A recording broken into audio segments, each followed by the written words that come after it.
the drivers, the 10 drivers of trust. It's quite a long list. But again, looking at the research and looking at the studies, I boiled it down to the top 10. And this came through across a lot of academic research, particularly where the kind of the research had focused on some of these levers or drivers of trust, and they'd found them to have a correlation between, more often than not, between an individual doing something or doing that thing, and then ultimately developing a level of trust with the buying organization. So top of the list actually is expertise, interestingly. Mm, Right? It's hmm. not even things like shared values or likability or building rapport or anything like that. Top of the list is expertise. Interesting.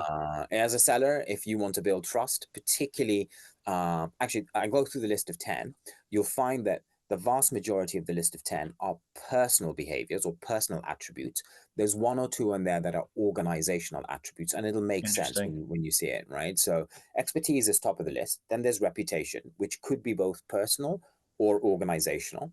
Bit of both. Frequency Yeah. of frequency of interaction, both social and business context.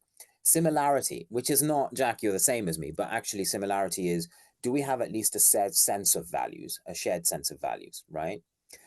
Number five, which is pretty much out of the control of an individual seller, is firm size, which basically talks about the size of the firm, the brand Hmm. awareness of the firm, etc. And you know yourself, if you're working for a Microsoft, it's probably a lot easier to sell than, you know. Yeah, because you got a bigger name, So right?